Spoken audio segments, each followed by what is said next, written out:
Welcome back to the show. WHEDco has a long history of working with local business owners around its Intervale Green Housing Development near Southern Boulevard. And in recent years, WHEDco ramped up its business support services in the neighborhood around Urban Horizon, in part to better advocate for the needs of businesses with the Jerome Avenue, commercial district, which is a 92-block stretch in the West Bronx. The city was evaluating for rezoning.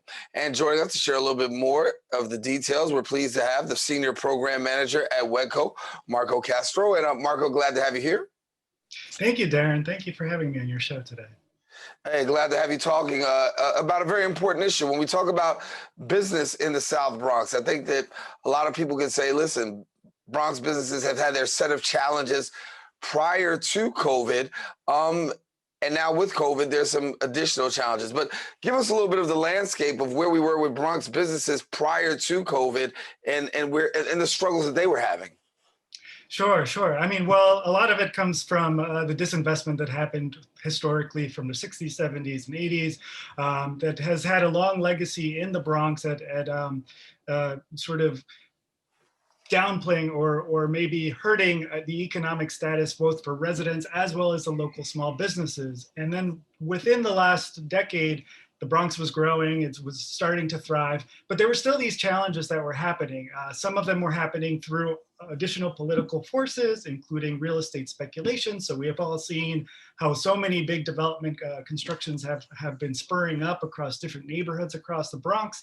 And while some of that is good and brings investment into our communities, some of that is actually making things a little bit more difficult for the people who are already living there. Oftentimes those buildings are built at levels that are not really affordable for the neighborhoods in which they are built in. And so most recently, the Jerome Avenue corridor, which was, as you mentioned, 92 blocks, was rezoned in 2018. And that really sets the land or the landscape for big, large-scale development in the neighborhood. But at the same time, it puts the community at odds with what's coming. So we are trying to sort of figure out different ways in which we can support the local small businesses, not only around Highbridge Concourse, but also in Crotona Park East and throughout the South Bronx, really, and the West Bronx, to really stay in place, grow their businesses, thrive, continue to employ folks on the ground. And we do this in different ways. So some of that is working with coalitions, so working with different stakeholders through different groups like the Jerome Avenue Revitalization Collaborative, really trying to sort of see if we can collectively have a little bit more bargaining power with some of these developers. And in that way, make sure that investments really have a positive impact on the residents that are here. So that group is trying to focus on employment opportunities, seeing if we can negotiate for local hiring whenever these large-scale constructions happen. So not just in the construction trades, but long-term. Right. And then also on the small business sides, making sure that they're accessing resources throughout different venues, our partnerships, citywide, and then everywhere else that we can get. Marco, you talked a little bit about Jerome Avenue and the rezoning. I don't think all of our viewers may be so familiar with Jerome Avenue and the rezoning. Give us a little bit about, what the Jerome Avenue rezoning is and actually what impact that might actually have. Sure, of course. So the Jerome Avenue rezoning rezonings in general is the process of changing how land use is utilized. So for example, going from manufacturing to residential. In 2015, roughly, the city started evaluating whether the neighborhoods of Highbridge Concourse, Mount Eden, and a bunch of other ones, University Heights, could be repurposed or maybe taken advantage in order to grow the city. So really the goals there was to increase the number of residents in those neighborhoods. If you've gone down Jerome Avenue, you've noticed that a lot of the buildings are single story, for example. So now the city saw that as an opportunity to build large, tall buildings, 14 stories, 12 stories, that could house a lot of people. And the reasoning behind that is really to, from the city's perspective, is to drive economic growth and to sort of at the same time, sort of tackle the housing crisis. However, usually what happens when buildings like that are constructed is that the average rent prices are way higher than what's already in the neighborhood. The thresholds for in terms of income are a lot higher. So in our neighborhoods, it's the poorest congressional district around Jerome Avenue in the United States. So median average income or family income is $25,000. But some of these constructions are made for people who earn $35,000 at the base, but really higher income, $60,000, $70,000, $90,000. And so it creates this dynamic where, unfortunately, a lot of our folks aren't able to access that housing, even though that might be their neighborhood currently.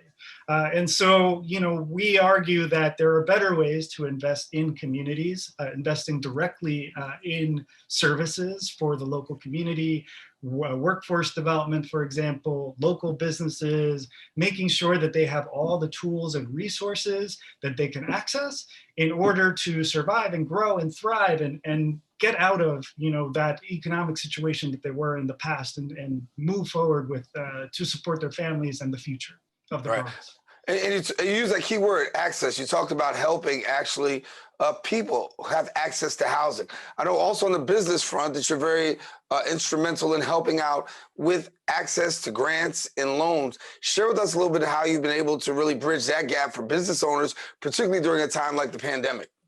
Yeah. So during the pandemic, everybody's been hurting throughout the entire world, really. And here locally, the effects were particularly felt in neighborhoods like the South Bronx, areas where the pandemic really hit hard, partly based on those political choices that were made throughout the last century, in the 20th century, that have really compounded over time and really hurt our people.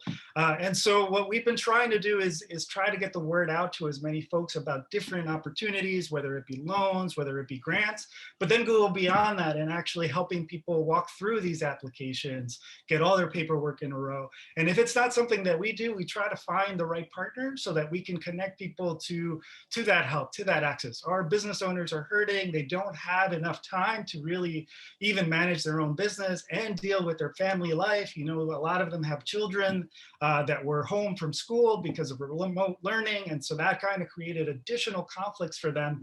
And their time was super limited and stretched thin. And they also have this problem where, a lot of them are not comfortable with using the internet, or they might have linguistical barriers. So monolingual Spanish speakers who may not be able to really understand the documents that are being published by the SBA or other federal government or the New York State government or other places that might be of use to them. So what we try to do is we try to make that time and space for them to have someone that they can call upon, who will walk them through the questions in their language, on the phone, in whatever medium is easiest for them, so that then they can hopefully get access to those particular grants.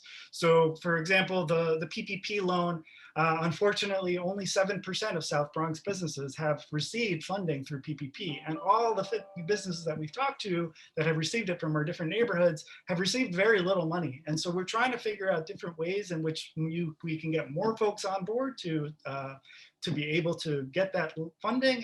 We're now starting to pivot towards the Restaurant Revitalization Fund, but we've had some successes along the way too. We were able to secure 5 grants of $10,000 each for 5 businesses in the neighborhoods that we work on, and that money was transformative. A lot of them were able to pay rent bills that they were mounting, or electricity bills, or be able to do some investments to build outdoor dining, for example, so that they could make their way out of the pandemic. But as we look forward, we're not out of the woods yet, and so we need to collectively continue to support these local businesses, continue to provide these services, and we're going to be hitting the streets and making sure that folks are able to access whatever programs come out as soon as we learn about these programs. Yeah. And so before we go, how do people get in touch with you to be able to access some of the programs or possibly find out about some support and services, whether they're in the public or small business? Thanks. So they can go to our website, WHEDco.org. They can shoot me an email at business@WHEDcoe. WHEDco.org, or they can call me at 347-906-2335. People text me all the time. We have a WhatsApp channel if that's what you do. We're trying to make it as easy as possible for people to connect to us, because we know that sometimes time is limited. All you have time for is a text, or technology might be a barrier for you. So if you're not comfortable with that, give me a shout, call me, text me, whatever. I'm around to help in whatever way I can. Well, Marco, thank you so much for the work that you're doing with WHEDco and being with us here on the show, giving our viewers an opportunity to find out more about the support and the services that you guys render. Thanks a lot. Thank you so much, Daren, for your time. All righty. Well, Marco Castro, our guest here on Open, representing WHEDco. Now, if you do want more information, we'll again give you the website. You can visit their website at WHEDco.org. Again, WHEDco.org. We do have more show. Don't go anywhere. Open is returning, coming up right after this.